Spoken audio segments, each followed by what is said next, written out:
Selama 220 tahun bersisa beribadah kepada Allah Subhanahu wa Ta'ala tanpa maksiat sekejap netra pun. Bukan hanya itu yang membuat populer di kalangan masyarakat saat itu, ia punya asrama yang besar atau pondok gede yang mampu menampung santri ribuan. Tercatat 60.000 santri yang elit yang sanggup menjelajah angkasa tanpa peralatan modern secanggih teknologi di abad mutakhir. Semua itu hanya berkat ketekunan ibadah yang dilakukan Barsisa. Popularitas Barsisa bukan hanya di kalangan masyarakat bumi saja, bahkan kalangan masyarakat langit, yaitu para malaikat, tertegun melihat kenyataan ibadah yang dikerjakan olehnya. Namun Allah mengingatkan dengan firman-Nya, "Kenapa kalian mudah kagum kepadanya? Sungguh aku lebih mengetahui pasti hal-hal yang tidak kalian ketahui. Sesungguhnya ia akan menjadi orang kafir, penghuni neraka sepanjang masa akibat meminum arak." Maka dengan ini iblis memantapkan diri bahwa Barsisa bakal binasa di tangannya setelah ia mendengar firman Allah. Langkah pertama yang dilakukan iblis yaitu iblis datang ke tempat peribadatannya menyamar sebagai ahli ibadah. Ia memakai kain tenun dan memanggilnya. Jawab Barsisa, "Siapakah Anda ini dan apakah tujuannya?" Sahut iblis, "Kenalkan, aku seorang ahli ibadah, datang dengan tujuan membantu Anda dalam beribadah kepada Allah." Selanjutnya ia pun memberi nasihat. Katanya, "Siapa ingin beribadah kepada Allah, pasti Allah pun mencukupinya." Iblis pun mulai beribadah 3 hari tiada tidur, tiada makan dan minum. Maka Barsisa mulai heran. Sahutnya, "Kenapa Anda tidak makan dan tidak pula minum? Padahal aku beribadah selama 220 tahun, tidak mampu meninggalkan makan minum. Aku selalu berbuka, tidur, makan, dan minum." Jawab iblis, "Aku merasa berdosa, maka akibatnya tiada gairah bagiku untuk tidur ataupun makan ketika teringat dosa."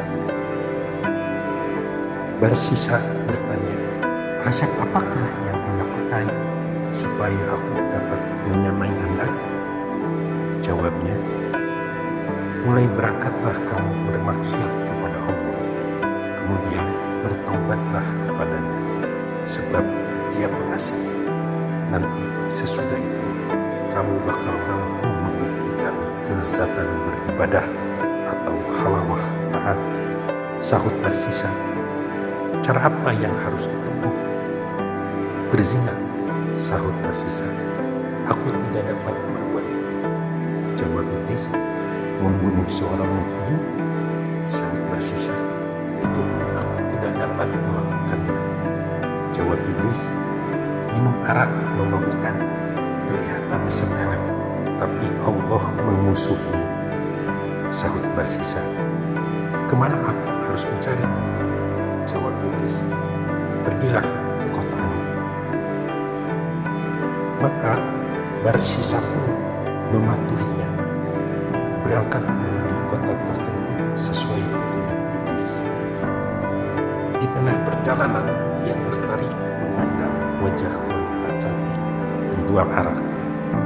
Maka ia pun membeli arak darinya, dan minumlah ia sampai mabuk. Akhirnya berzina dengan wanita tersebut. Suaminya datang masuk rumah, langsung menghajar Barsisa sampai babak belur, hampir mati. Akhirnya iblis datang menyamar sebagai manusia dan membawanya kepada hakim. Mereka menangkap dan menyiksa 80 kali akibat berdosa minum arak. Sedangkan hukuman zina dengan siksaan 100 kali.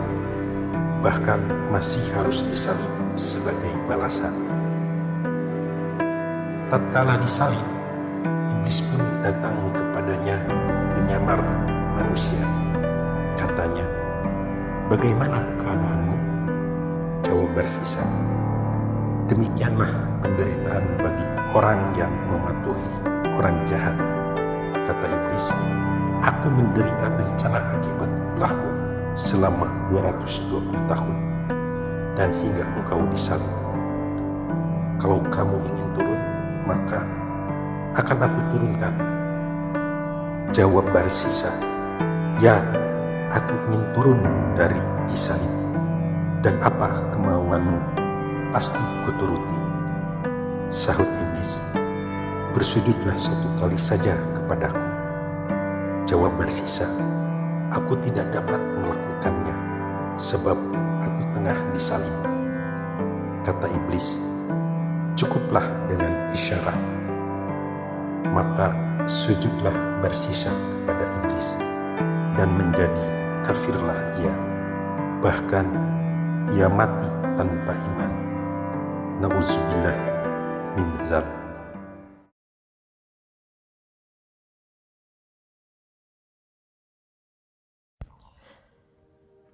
Seorang pemuda penunggang kuda yang masih muda belia tampak begitu kelelahan dan kehausan. Maka tatkala tiba di suatu wadi yang bening airnya dengan tanaman rindang di sekelilingnya, penunggang kuda itu menghentikan kudanya dan turun di tempat tersebut. Ia berbaring lalu meletakkan sebuah bungkusan di sampingnya. Matahari sangat terik, namun di situ amat teduh, sehingga tanpa sengaja pemuda tersebut tertidur pulas. Ia tidur lelap setelah memuaskan dahaganya dengan minum air bening di wadi tersebut. Ketika ia terjaga, matahari mulai condong. Ia mengejar waktu karena ibunya sakit keras. Nampaknya pemuda itu anak orang yang kaya raya. Terlihat dari pakaiannya yang mewah dan kudanya yang mahal. Pemuda itu terkejut sekali menyadari hari telah menjelang sore. Dengan tergesa-gesa ia melompat ke punggung kuda. Bungkusannya tertinggal sebab ia hanya berpikir untuk segera tiba di rumah, menunggui ibunya yang sedang sekarat. Bapaknya sudah meninggal, dibunuh orang beberapa tahun berselang. Tidak lama setelah ia meninggalkan tempat tersebut, seorang penggembala lewat di tempat itu. Ia terkesima melihat ada sebuah bungkusan kain tergeletak di bawah pohon. Diambilnya bungkusan itu, lalu dibawanya pulang ke gubuknya yang buruk. Alangkah gembiranya hati si anak gembala tatkala melihat bungkusan itu berisi emas dan permata yang pasti amat berharga. Ia yatim piatu dan masih kecil, sehingga penemuan itu dianggapnya merupakan hadiah baginya. Ketika tempat tadi sudah sepi, seorang kakek yang bungkuk berjalan terseok-seok melalui wadi tersebut. Karena capek, ia pun duduk beristirahat di bawah pohon yang rimbun. Belum sempat ia melepas lelah, anak muda penunggang kuda yang tertidur tadi datang kembali hendak mengambil bungkusannya yang tertinggal. Ia memacu kudanya seperti kesetanan agar belum ada orang yang menemukan miliknya. Tatkala ia sampai, alangkah terkejutnya pemuda tersebut melihat bahwa Di bawah pohon tempatnya beristirahat tadi, kini terdapat seorang kakek, dan ia lebih terperanjat lagi ketika dilihatnya bungkusan kainnya sudah lenyap dari situ. Maka pemuda itu dengan suara keras bertanya kepada si kakek, "Mana bungkusan yang tadi di sini?" "Saya tidak tahu," jawab si kakek dengan gemetar. "Jangan bohong," bentak si pemuda. "Sungguh, waktu saya tiba di sini tidak ada apa-apa kecuali kotoran kambing." "Kurang ajar, kamu sudah tua bukan? Mau mempermainkan aku? Pasti engkau yang mengambil bungkusanku dan menyembunyikannya di suatu tempat. Ayo kembalikan. Bungkusan itu baru kuambil dari kawan ayahku sebagai warisan yang dititipkan ayahku kepadanya untuk diserahkan kepadaku kalau aku sudah dewasa, yaitu sekarang ini. Kembalikan." "Sumpah Tuan, saya tidak tahu," sahut kakek tersebut makin ketakutan. "Kurang ajar, bohong. Ayo serahkan kembali. Bila tidak, tahu rasa nanti," herdik si pemuda tambah berat. Karena si kakek itu tidak tahu apa-apa, maka ia tetap bersikeras bahwa ia tidak melihat bungkusan tersebut. Ia tidak mengambil atau menyembunyikan bungkusan mahal itu. Si pemuda makin berang dan tidak dapat mengendalikan kemarahannya lagi. Dicabutnya sebilah pedang pendek dari pinggangnya, dan kakek tadi dibunuhnya dengan darah dingin. Lantas sesudah dicarinya ke sana kemari, tidak ditemukannya juga. Ia pun melompat ke atas kudanya dan memacunya menuju ke kampung halamannya. Hatinya mendongkol, marah dan kecewa. Berita ini ditanyakan kepada Nabi Musa oleh salah seorang muridnya.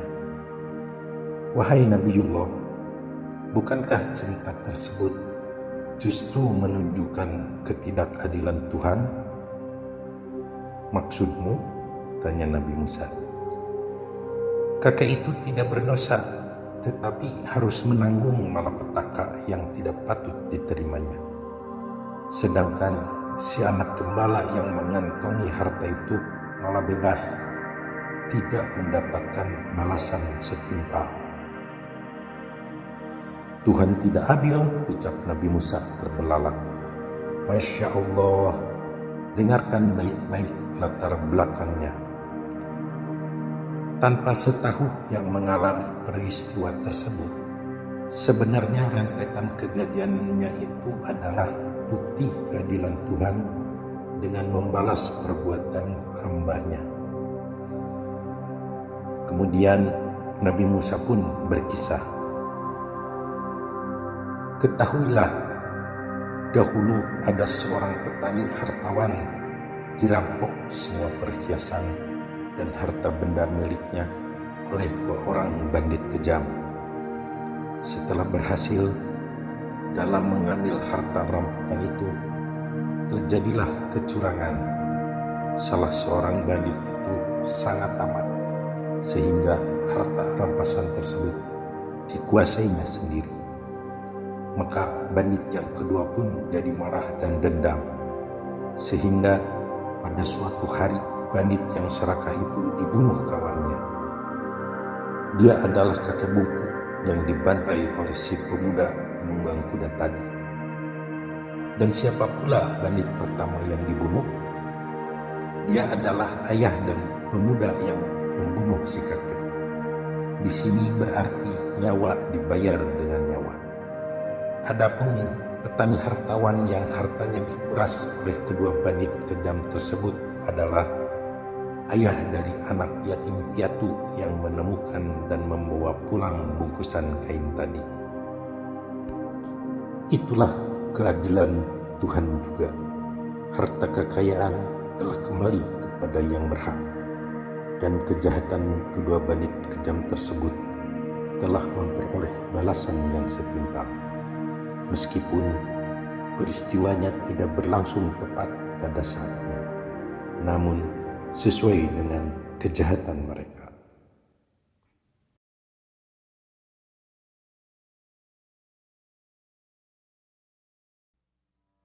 Tatkala Nabi Daud sedang memberikan pelajaran akhlak kepada murid-muridnya, masuklah seorang laki-laki memakai jubah putih dan menyebarkan bau wangi.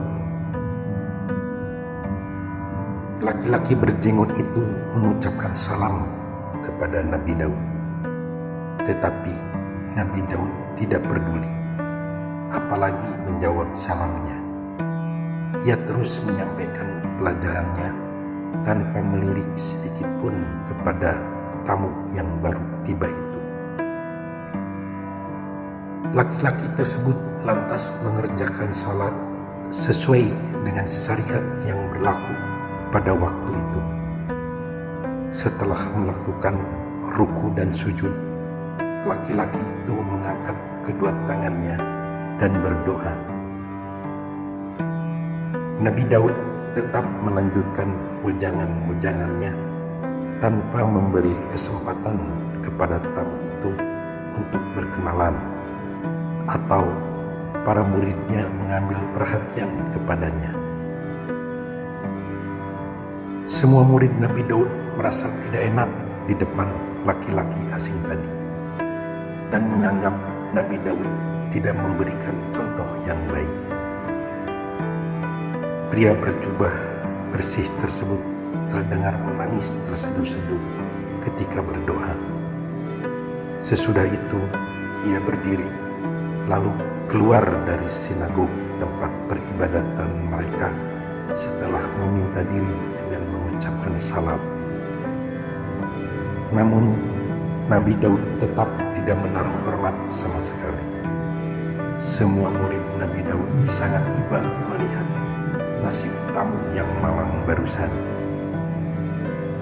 Maka sesudah Nabi Daud mengakhiri pelajaran tentang akhlak yang baik, salah seorang dari mereka mengajukan pertanyaan. "Wahai Nabiullah, saya ingin bertanya." "Tanyalah," jawab Nabi Daud. "Bukankah engkau mengajarkan kepada kami untuk menghormati tamu?" "Betul.